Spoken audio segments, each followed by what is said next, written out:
refuge. Jésus mon refuge. Jésus mon refuge.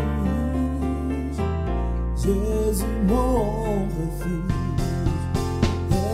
Jésus mon refuge. Jésus mon refuge. Jésus mon refuge. Jésus mon refuge. Jésus mon refuge. Bonsoir. Alléluia. Tout va bien? Alléluia. Pour ceux qui ont amené la Bible, on va au 2 Corinthiens, chapitre 10, verset 12. Amen. Nous n'osons pas nous égaler ou nous comparer à quelques-uns de ceux qui se recommandent eux-mêmes. Mais en se mesurant à leur propre mesure et en se comparant à eux-mêmes, ils manquent d'intelligence. Amen. Alors, ce soir, le thème s'appelle « Je sais qui je suis ». Depuis, aujourd'hui, c'est le 3e samedi qu'on parle d'identité, qu'on parle du royaume, de révélation. Et aujourd'hui, je veux finir par cela. Par te dire que tu es une personne unique. De que Dieu t'a donné un talent unique à toi-même. De que un poisson, il ne peut pas se comparer à un singe, ni un singe à un poisson, parce que le poisson ne pourra pas monter des arbres. Et le singe, il ne pourra pas nager comme lui. C'est pour ça que chaque personne, elle a un talent unique. Chaque personne, elle est unique dans toute la planète. Amen. C'est pour ça que Jésus-Christ lui-même, il savait qui lui était lui. C'est pour ça lui il a dit, quand le pharisien l'ont attaqué, il a dit, quoique je rende témoignage de moi-même, mon témoignage est vrai, car je sais d'où je suis venu et où je vais. Mais vous, vous ne savez d'où je viens ni où je vais. Amen. Chaque personne ici doit connaître sa valeur. Chaque personne doit connaître qui est. C'est quoi la valeur pour Christ Jésus? Il y a longtemps, j'ai entendu une histoire de quelqu'un qui se promenait dans une brocante et il a acheté une table, une peinture. Et cette personne, il l'a amené. Il l'a acheté à un prix normal. Mais ce qui se passe, c'est que lui-même, il ne savait pas c'était à qui cette peinture. Et un expert, il a su c'était à qui la peinture. Et là, cette table, cette peinture, il ne valait pas la même chose. Elle a pris une valeur énorme. Pourquoi? Parce qu'ils ont su que c'était un peintre comme Picasso ou un peintre très connu. Alors le tableau, il a monté de prix. Tu sais, tu es la création parfaite de l'Éternel. Et chaque personne va te donner une valeur. Là où tu vas avoir, il y a des gens qui vont te dire que tu es bon à rien. Des autres, ils vont te dire des choses. Ils vont donner, quelques personnes, ils vont te donner une valeur. Mais ce soir, Dieu t'invite à venir à celui qui t'a créé. Celui qui va te donner la valeur de qui tu es vraiment. Celui qui va te faire connaître ta véritable identité. On a parlé du royaume d'identité. On a parlé de la personne qui ne voyait pas, mais qui commence à voir un nouveau royaume.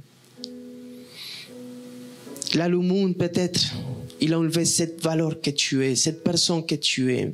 Et aujourd'hui, je veux te dire que tu as une valeur incomparable, une valeur d'un prix unique. Et c'est le prix qui a coûté le sang de Jésus-Christ. Je ne sais pas si toi, aujourd'hui, tu reconnais qui tu es.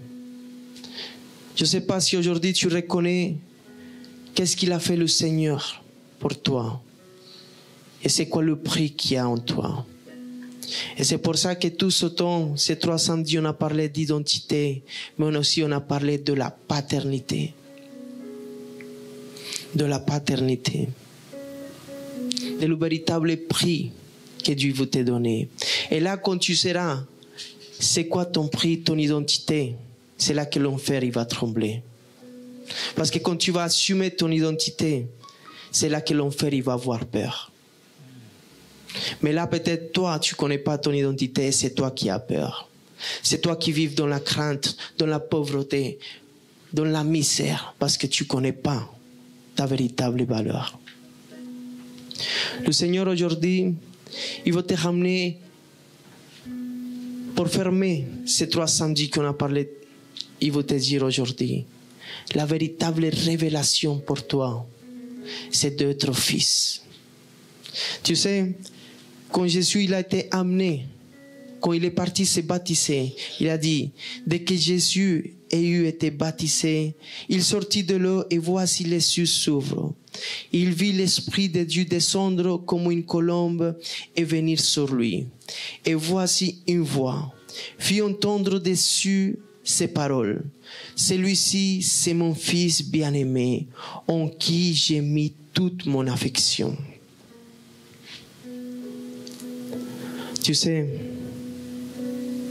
beaucoup de personnes, ils cherchent à être des grands prophètes. Beaucoup de personnes cherchent à être des grands évangélistes, de partir dans des missions incroyables. Beaucoup de personnes cherchent à être des grands entrepreneurs. Mais aujourd'hui, Dieu veut te dire, cherche à être mon fils. Celui qui connaît cette paternité, celui qui cherche à être un véritable enfant de Dieu, avant d'être un évangéliste, avant d'être un prophète, avant d'être n'importe quoi. La révélation la plus grande de tous les temps, c'est de qu'aujourd'hui tu es fils et de que tu as un héritage. La révélation, c'est de quand tu vois un bébé, ce bébé qui est dans les bras de son père, entouré par les bras du papa.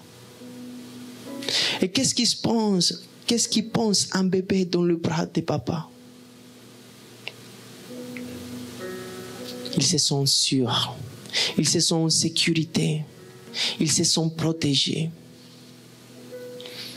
Tu sais, peut-être tu cherches à avoir la connaissance la plus profonde du monde. Mais un bébé, quand il est dans les bras de son papa, il ne connaît peut-être pas grand-chose. Peut-être à peine il va dire maman, papa. Peut-être il connaît que ce mot, papa, Abba. Mais lui, il sait qu'il ne manquera de rien. Il sait qu'au moment qu'il va pleurer, son papa viendra et le prendra dans ses bras. Ce bébé, il sait qu'il n'arrêtera pas de pleurer jusqu'à ce que papa, même si c'est 5 heures du matin, même si c'est 12 heures du matin, il viendra dans sa chambre. Cet enfant qui est convaincu, cet enfant qui a la sûreté, la conviction de savoir que quand il va se mettre à genoux dans sa chambre, que quand il va rentrer dans ce lieu intime, c'est comme ce bébé qui est en train de pleurer et que papa il va pas résister et il va venir pour voir qu'est-ce qu'il a besoin de son fils. Papa il peut avoir le rendez-vous le plus important de sa vie, mais ce qu'il va chercher d'abord, c'est ton bien-être. La révélation la plus grande, c'est de savoir de que lui, il est Abba, de que lui, il est ton Père, de que cette identité, elle va te faire reposer entre les bras du Papa. Moi, j'aime beaucoup l'apôtre Jean, parce que lui-même, il s'appelle le disciple aimé. Peut-être que Jésus-Christ, il a dit, tu es mon préféré. Peut-être Jésus, il n'a jamais dit, c'est toi celui que j'aime le plus. Non. Mais Jean, il savait une chose. Jean, il savait une chose. Il connaissait l'amour de l'Éternel. Et lui, il se sentait aimé par Jésus-Christ. Il se sentait aimé. Il pouvait aller se reposer en lui, dans les bras de Jésus-Christ. Aujourd'hui, je veux fermer ces 3 samedis en te disant que tu dois chercher Abba avant d'être un prophète. Que tu dois chercher la révélation de la paternité avant toute connaissance. Parce que tu peux connaître beaucoup de choses, mais tu vis dans la crainte. Parce que tu peux connaître beaucoup de choses, mais tu ne sais pas qu'est-ce qui peut t'arriver le lendemain. Mais un bébé qui est dans les bras du papa, il sait qu'il ne manquera de rien. Jésus-Christ, quand il a eu la révélation de son Père, quand lui, son Père, il a parlé aux cieux, il a dit, c'est lui mon fils bien-aimé. Quand tu es fils, tu es capacité. Quand tu es fils, tu vas n'importe où et tu sais que papa, il va être là. Quand tu es fils, n'importe quel problème il va arriver dans ta vie, tu sais que papa, Abba, tu vas pleurer, il va arriver. Parce qu'il ne va pas résister dès que tu pleures. Mais il faut que tu aies cette foi. Que tu le crois vraiment. Que tu aies cette conviction comme ce bébé. Ce bébé qui pleure. Et que lui, il sait que son père, il va s'élever. Peut-être ce bébé qui a pas, il ne connaît pas grand vocabulaire du royaume des cieux. Mais il sait comment attirer l'attention de son papa. Il sait comment faire pour que papa il vienne le prendre dans ses bras. Et là, le bébé, il sent qu'il ne manquera de rien. Tu sais, dans Hébreux, chapitre 11, verset 1 dit, « Or la foi est une ferme assurance. Des choses qu'on espère et une démonstration de celles qu'on ne voit pas. » C'est bizarre parce que plutôt on est sûr et on a l'assurance de ce qu'on a et pas de ce qu'on espère. C'est vrai ou pas? C'est pour ça qu'il y en a beaucoup qui se disent, je ne peux pas laisser ce travail parce qu'après je n'aurai pas. Alors, ils se sont sûrs de ce qu'il a. Amen. Il y a beaucoup de femmes qui sont mariées, ou ils ne sont pas mariés, ils connaissent quelqu'un, et cette personne, ça ne lui va pas bien, mais il dit, mais c'est celui qui j'ai. Peut-être cette personne, il n'est pas chrétien, mais il n'arrive pas à se défaire de cette personne. Pourquoi? Parce que même si on est chrétien, on est sûr de quoi? De ce qu'on a. De ce qu'on a. Mais Dieu nous dit autre chose. Il nous dit la foi est la ferme assurance des choses qu'on espère. Quand tu es un fils de Dieu, quand tu es un enfant de Dieu, tu es un créateur. Tu es un créateur. Tu peux changer ton futur parce que tu n'as pas peur. Parce que tu sais que papa, il est là. Dieu, lui, c'est le créateur par excellence. C'est lui qui t'a créé. Mais tu sais, chaque animal, chaque arbre, il a un propos exact. Un arbre d'orange, on sait qu'il va donner des oranges. Un arbre de citron, on sait qu'il va donner des citrons. On sait que l'abeille, elle a été faite pour faire du miel. Et ainsi, ensuite. Le chien, c'est l'animal de compagnie. Mais nous, les hommes, on peut changer notre futur.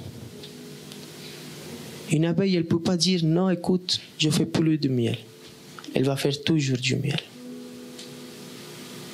Mais toi, aujourd'hui, tu peux changer ton présent. Tu peux changer ton futur maintenant. Parce que tu peux avoir cette assurance de les choses que tu ne vois pas, de les choses que tu espères. C'est l'espérance. C'est-à-dire que là, il nous parle de quoi? Du futur. Quand tu es un fils, tu es un créateur. Tu peux changer le futur. Pourquoi? Parce que tu sais que ton futur, il est dans les mains des Abba. Jésus-Christ aujourd'hui veut te dire quelque chose. Peut-être, dans ton présent, tu es habitué à voir ta situation. Et peut-être, je disais à quelqu'un, la pauvreté, ça vient aussi de ce que tu as ici. Parce que ça ne change pas. Tu as vécu dans la pauvreté. Tu as vécu dans la misère. Et tu n'as jamais renoncé à cela. Peut-être tu as vécu dans la maladie. Tu as vécu dans certaines choses. Mais aujourd'hui, Dieu veut que ça change dans notre vie. Dès qu'aujourd'hui, on commence à voir les choses différemment. On commence à voir les choses comme un enfant de Dieu. Qu'on sache que papa, il va s'en charger de toutes les choses. Ça, c'est la véritable révélation du royaume. Tu n'as pas besoin de connaître grand chose pour savoir de que papa, il est là. De que papa, il peut changer aujourd'hui même ton futur. Parce que tu le crois. Parce que tu as la ferme assurance. Parce que tu crois fermement de les choses qui vont venir. Moi, aujourd'hui, je veux te dire quelque chose. Je ne sais pas c'est quoi ta vie. Je ne sais pas c'est quoi que tu n'arrives pas à lâcher. Parce que tu crois que c'est ce qui te reste. Parce que tu crois que si tu arrêtes tout ça, tu n'auras plus rien. Mais Dieu t'a dit aujourd'hui, c'est par ta foi que tu peux changer ton futur. Parce que tu peux commencer aujourd'hui à croire une vie meilleure. Parce que tu peux croire aujourd'hui que la France, elle va aller mieux. Que la France, elle va se rendre à les pieds de Jésus-Christ. Parce que tu as cette foi de que la France appartient à Jésus maintenant. Parce que tu crois fermement qu'aujourd'hui c'est le réveil de la France.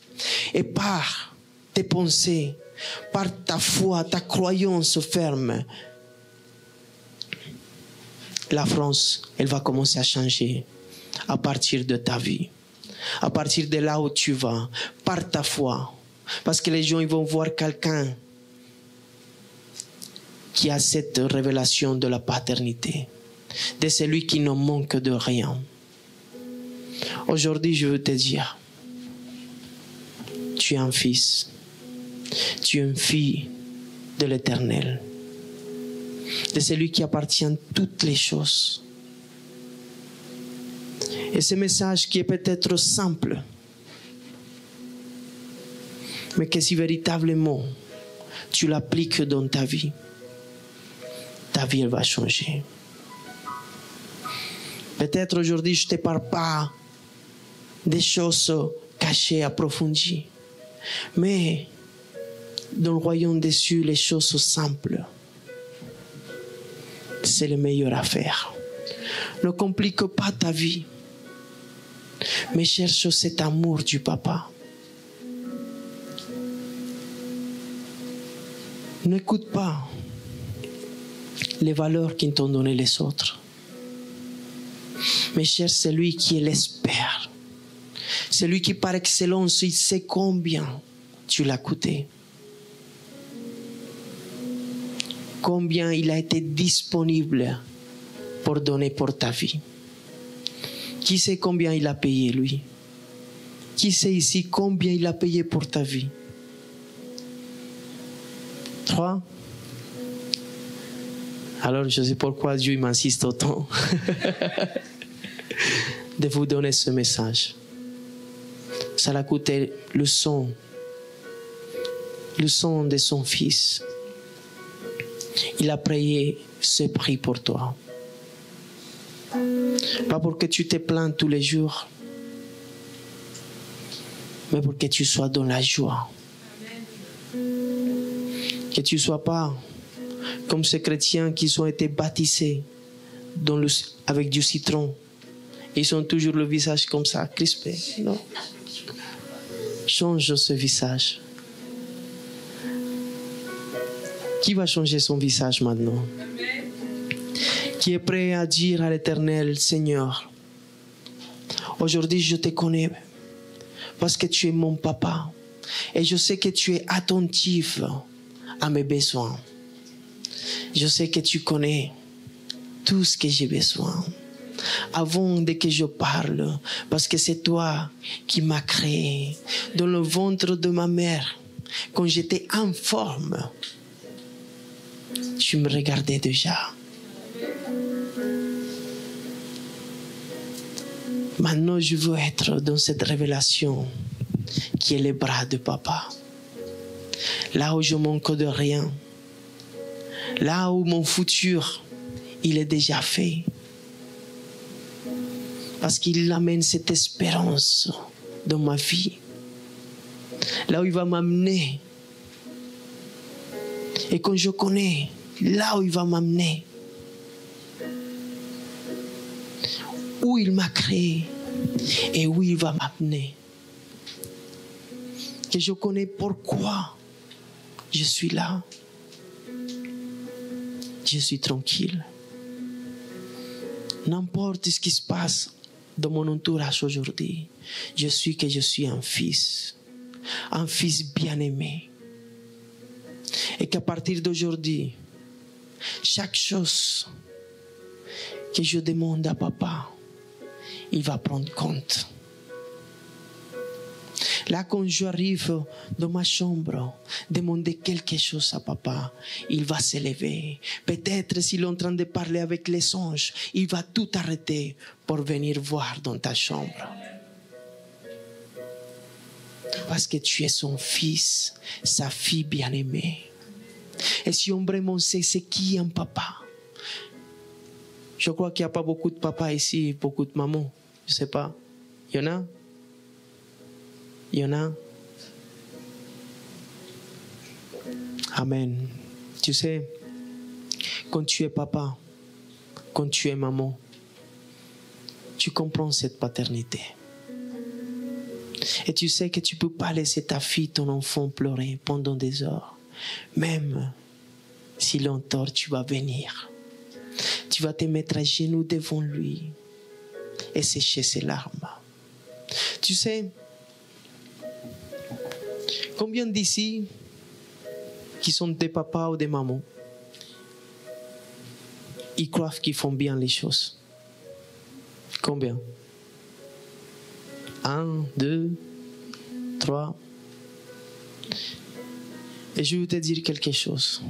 Toi, qui penses que tu es un père responsable, une maman responsable, que tu es attentif à ton enfant, que tu donnes les meilleures choses pour ton bébé, pour ta fille, pour ton enfant.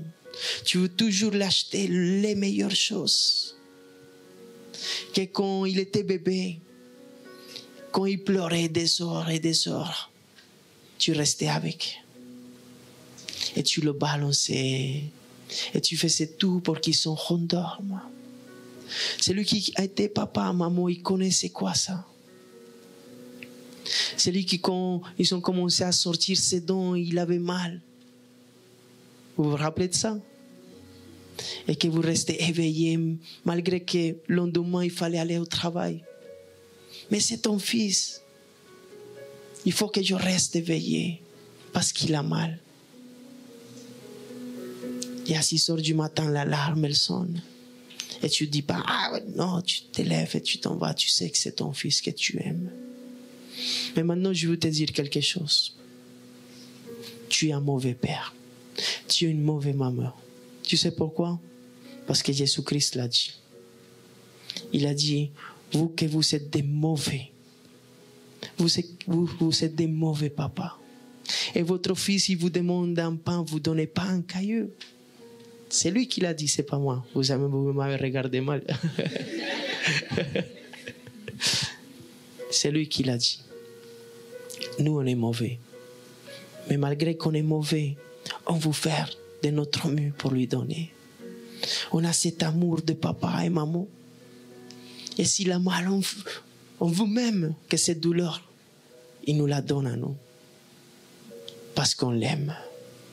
Parce qu'on connaît cette révélation de la paternité. Maintenant, lui, qu'il est bon. Lui, qu'il est bon. Il va vous donner toutes les choses. Tout ce que tu as besoin, lui, il va ouvrir les portes. Mais aujourd'hui, il te demande juste une chose. Dès que tu ne doutes plus, dès que tu es un fils, une fille bien-aimée,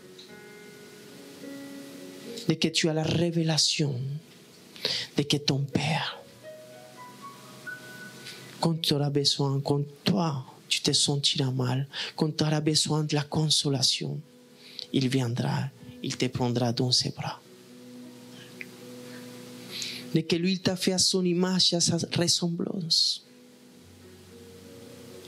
Et qu'aujourd'hui, tu peux créer un nouveau futur même, si tu as cette foi. Et que là où il y a eu la pauvreté, tu commences à te voir riche. Et que tu le crois, parce que papa, il t'a donné tout. Là où il y a eu la maladie, tu te crois guéri. Pourquoi? Parce qu'il est monté à la croix pour cela.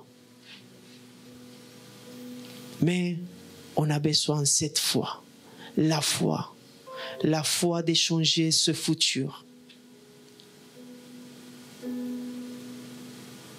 Aujourd'hui, tu te sens bloqué, stagné, pauvre, dans le célibat. Mais ne prends pas la première chose qui vient. Parce que dit, or la foi est une ferme assurance des choses qu'on espère. Mais toi, tu peux prendre, est-ce qu'il y a? Ah, peut-être c'est pas mon goût, mais ce qu'il y a là, je prends. Parce que il y a des cas désespérés. Il ne faut pas désespérer. Il faut attendre.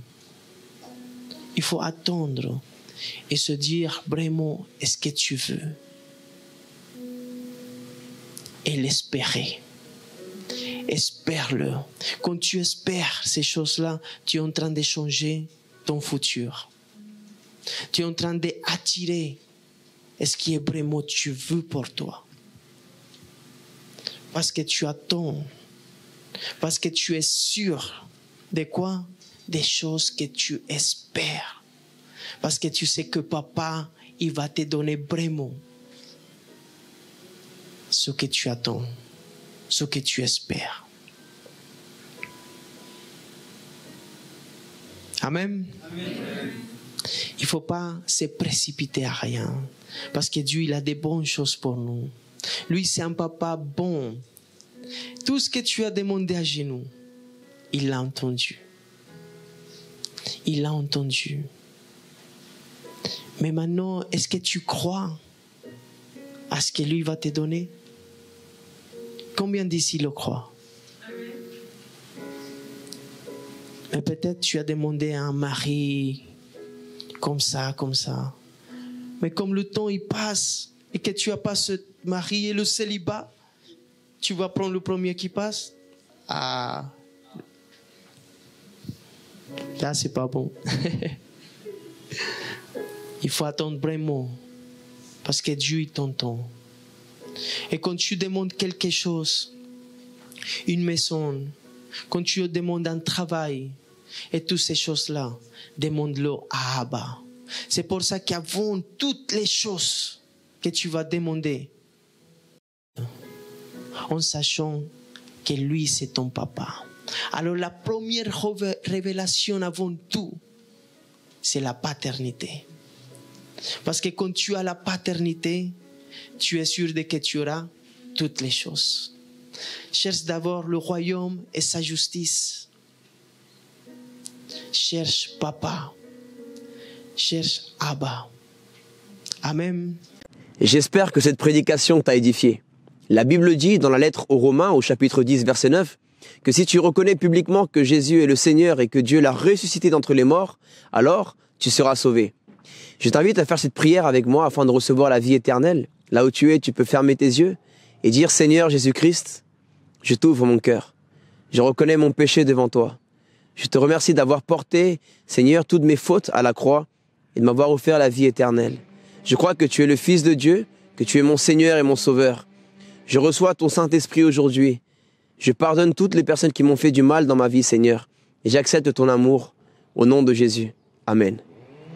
Je peux également venir le lundi et jeudi à 19h à notre église Jésus mon refuge ou bien les cultes au samedi à 18h à Paris, 76 rue Pierre Soulier, 75 020 métro Porte des Lilas. Que Dieu te bénisse.